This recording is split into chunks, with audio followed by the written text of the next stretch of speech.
정의용 청와대 국가안보실장을 필두로 한 문재인 대통령의 대북 특사단이 어제 하루를 꽉 채운 방북을 마치고 돌아왔습니다. 오늘 중으로 잠시 후면 이제 방북 결과를 국민들에게 브리핑할 것으로 전해지고 있죠.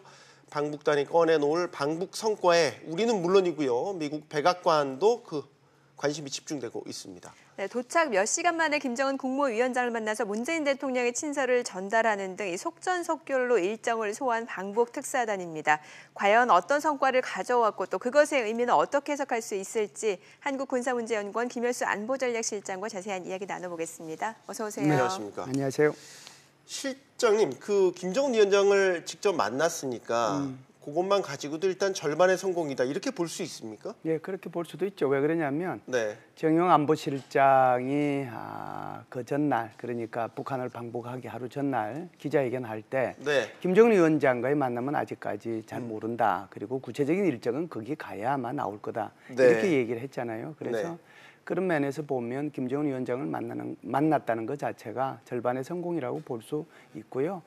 왜 이제 이런 문제가 있느냐면 그 전에도 노무현 정부 때죠. 이제 특사들이 북한을 방북하긴 했지만 그때 당시에 김정일 위원장을 항상 만났던 것은 아니거든요. 네. 게다가 이제 폼페오 국무부 장관이 7월 6, 7일 이틀 동안 북한을 3차 방북했지만 그때도 김정은 위원장을 못 만났잖아요. 네. 이런 전례들이 있기 때문에 이번에 가서 만났다는 것 자체가 뭐 절반의 성공이다 이렇게 볼 수 있죠. 네. 네. 뭐 사실 가기 전까지만 하더라도 김정은 위원장을 만나는 일정이 확정되지 않은 상황이었기 때문에 지금 좋게 말씀을 주셨는데 네. 이게 미리 얘기가 된 건지 아니면 가서 얘기가 잘 돼서 이렇게 만남이 성사됐는지 좀 궁금하거든요. 그건 저도 잘 모르는데요. 네. 합리적으로 생각해 보면 지금 네. 질문하신 거 두 개가 합쳐졌다라고 생각을 해요.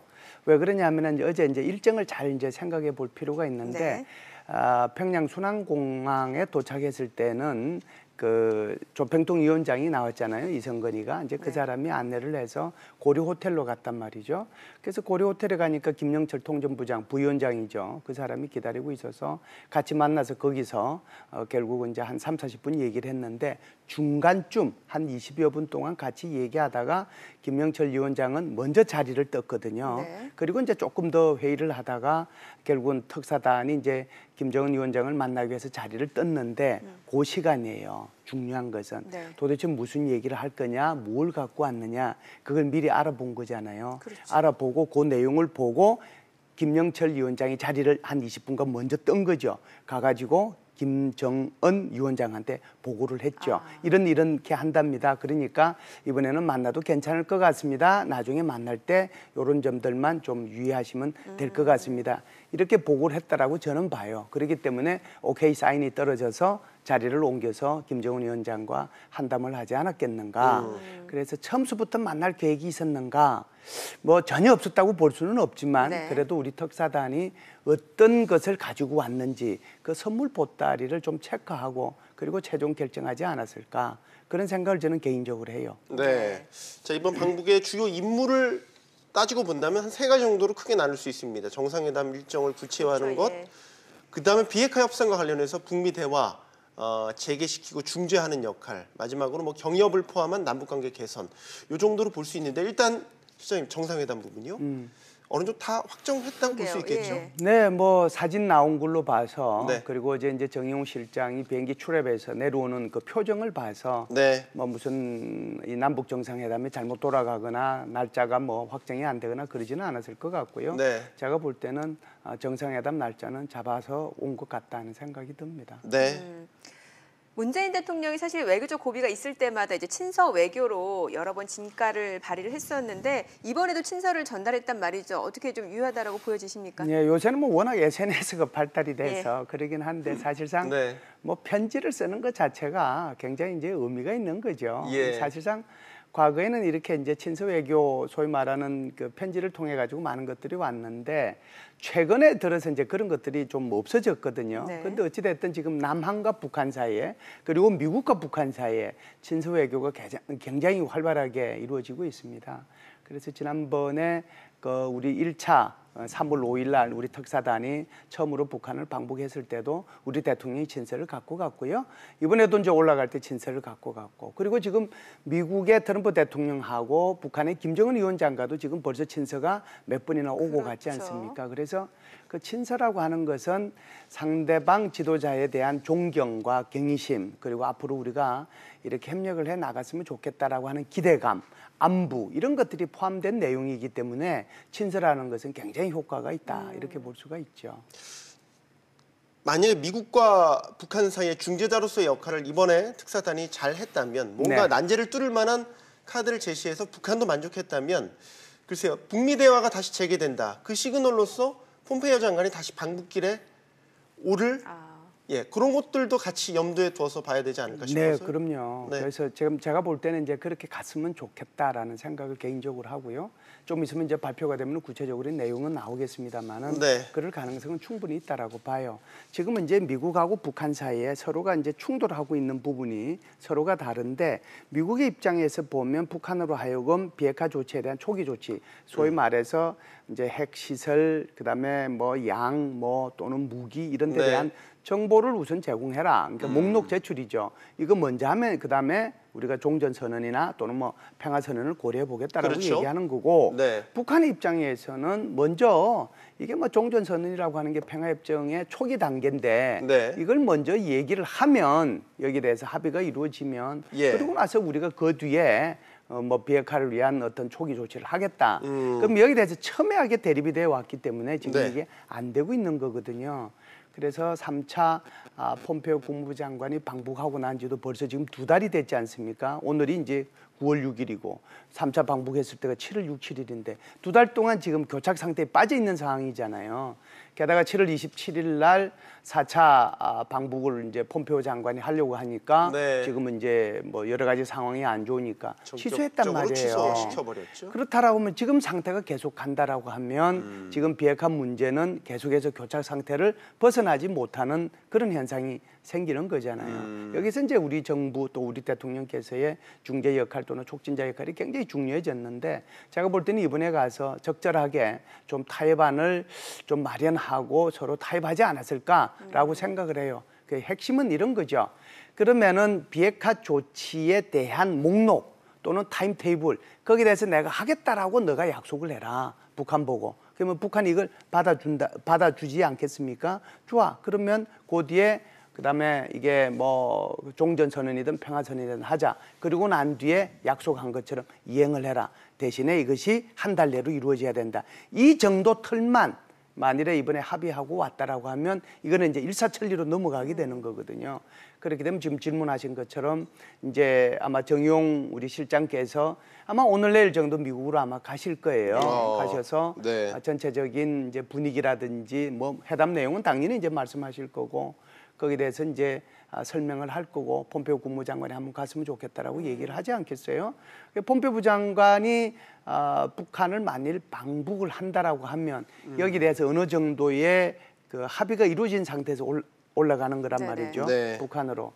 그렇기 때문에 그렇게 되면 다시 그것이 이제 유엔 총회에서의 종전선언이라든지 또는 미국과 북한 사이의 두 번째 정상회담이라든지 이렇게 선순환으로 넘어갈 수가 있죠. 제가 거기 선순환으로 넘어갈 수 있는 단초 정도는 이번에 올라가서 합의하지 않았을까, 그런 생각을 합니다. 네. 자, 그러면은 지금 사실 북한도 뭐 뭔가를 얻어내지 않고는 지금 미국이 원하는 방향으로 이렇게 맞춰줄 수는 없을 것 같은데, 일단은 뭐 체제 내부에 내세울 만한 그런 명분이 필요할 것 같다는 생각이 들거든요. 어떨까요? 그러니까 뭐 핵 리스트를 주고 미국에 받아낼 수 있는 선제적인 조치는 뭐라고 볼 수 있을까요? 그래서 북한이 지금 이제 일관되게 얘기하고 있는 게 있어요. 자신들은 어떻게 보면 그 선의 조치들을 많이 했다라고 하는 거죠. 한국계 미국인도 석방하고 위에 55구도 이제 보내주고, 게다가 이제 풍계리 핵실험장, 그다음에 뭐 동창리 엔진 실험장 이런 것도 폐쇄도 했는데 왜 종전선언조차도 못 해주느냐. 그러니까 나 니들 못 믿겠다. 종전선언이라도 해달라라고 하는 것이 일관된 이제 북한의 주장이라고 볼 수가 있죠. 그렇기 때문에 제가 볼 때는 이제 종전선언에 대해서 종전선언이 미칠 수 있는 여러 가지 효과들 이런 것들에 대해서 미국이 걱정하고 있는데 이런 걱정 부분들을 사실상 북한 스스로가 낮춰줬죠. 그래서 종전선언이라고 하는 것 자체가 정치적인 선언일 뿐인데 왜 이것 가지고 그렇게 고민하느냐라고 얘기하는 거거든요. 그렇다라고 하면 종전선언을 한다고 하더라도 이것이 정전협정을 무력화시키는 거거나 또는 유엔사를 해체시키거나 또는 주한미군에 대한 어떤 영향을 미치거나 이런 거는 아니니 종전선언부터 먼저 해달라라고 얘기하는 거죠. 그러니까 이제 미국 입장에서는 이것을 받아들일 수 있는 공간이 생겼잖아요. 그렇기 때문에 이번에 약속만 한다면 종전선언이 가능하고 그리고 이행 단계로 넘어가면 이제부터는 본격적으로 비핵화 조치가 이루어지지 않겠는가 이렇게 볼 수가 있죠. 그 협상의 단계별로 이제 프로세스를 저희가 지금 점검해 보고 있잖아요. 네. 그 부분은 어떻습니까? 그러니까 미국이 지금 북한에 내리고 있는 경제 제재라든지 유엔 차원에서 하고 있는 글로벌 공조 하에서 이루어지고 있는 제재 이런 것들을 단계별로 풀어주는 것도 협상을 진전시킬 수 있는 당근책이 되지 않을까? 그럼요. 그건 당연히 생각이. 이제 그 속에서 포함이 될 수가 있죠. 지금 이제 북한에서 미국에서 지속적으로 얘기하고 있는 것은 비핵화되기 전에는 경제 제재 해제는 없다라고 하는 것이 일관된 얘기예요. 그러니까 평화체제 문제는 비핵화 문제하고 같이 연동이 돼서 풀어나가지만 그러나 경제제재 해제는 완전히 비핵화되고 나서 경제제재 해제해 주겠다라고 하는 거거든요. 그럼에도 불구하고 협상의 여지는 저는 여전히 있다라고 봅니다. 그래서 예를 들어서 북한이 신고하고 폐기해야 될 것이 크게 보면 핵 시설이 있을 거 아니에요. 핵 물질이겠죠. 핵 무기가 있겠죠. 그리고 나서 이제 소위 말하는 그 대륙간 탄도미사일과 관련된 이 미사일이 있지 않겠어요? 크게 보면은 신고해야 될 분야가 이 네 가지거든요. 이 네 가지를 어느 정도 진척시키느냐 여부에 따라서 거기에 따라서 소위 말해서 평화체제로의 전환을 하기 위한 협상도 하고 거기에 따라서 경제 제재의 일부 해제라든지 이런 것들이 연동돼서 협상은 될 수가 있다 이렇게 볼 수 있죠. 네. 자, 그럼 남북 관계 개선에 대한 협의도 이제 방북 특사단의 의제 아니겠습니까? 그렇다면은 뭐 지금 남북 간 군사적 긴장감이 좀 완화되어야 된다 이런 얘기도 많이 나오고 있고요. 어떤 부분이 좀 윤곽이 잡혀져야 된다고 보십니까? 제일 큰 거는 이런 거죠. 이번에 이제 올라갔을 때 아무래도 이제 대통령 이 뭐라고 할까요? 친서 속에는 뭐 따뜻한 그 인사말도 있었고 또 3차 정상회담에 대한 기대 이런 것들도 있었지만 그 핵심 본 라인이 하나 지금 빠져 있거든요. 그 부분이 지금 논의되고 있거나 뭐 언론에 흘러나오는 걸 보면 경제협력과 관련된 거란 말이죠. 그래서 경제협력에 대해서는 대통령께서 이미 몇 차례에 걸쳐서 얘기하신 바가 있습니다. 특히 이제 8.15 경축사에서도 그런 말씀을 하셨는데요. 소위 말하는 한반도 신경제 구상이라고 하는 거잖아요. 한반도 신경제 구상이 H자인데 그중에 핵심이 바로 이 DMZ하고 관련되는 거거든요. 그래서 비무장지대의 비무장화 이게 필요하다라고 하는 건데요. 그것은 이제 생태계를 보존하기도 하고 또 지금 이제 개성공단과 같은 그런 공단들을 한국의 문산, 철원, 고성 이런 지역에 설치를 해서 북한의 노동자들하고 한국의 노동자들이 같이 거기서 생산 활동을 하도록 하고 하는 이런 노력들이죠. 그러니까 소위 말해서 이런 경제 특구들 이런 데 대한 이제 얘기를 하게 되면 결국은 이제 비무장지대의 비무장화가 있어야 되고 거기에 대한 도로들이 개설이 돼야 되고 그와 함께 소위 말해서 이 비무장지대에 있어서의 지뢰지대 제거 그리고 그때 당시에 숨졌던 전사하셨던 우리 국군의 유해, 미군의 유해 또 북한군, 중공군의 유해도 같이 발굴해 나가는 굉장히 포괄적이잖아요. 그런 것들을 이제 헤쳐나가자 그런 얘기들을 이제 아마 했을 겁니다. 네.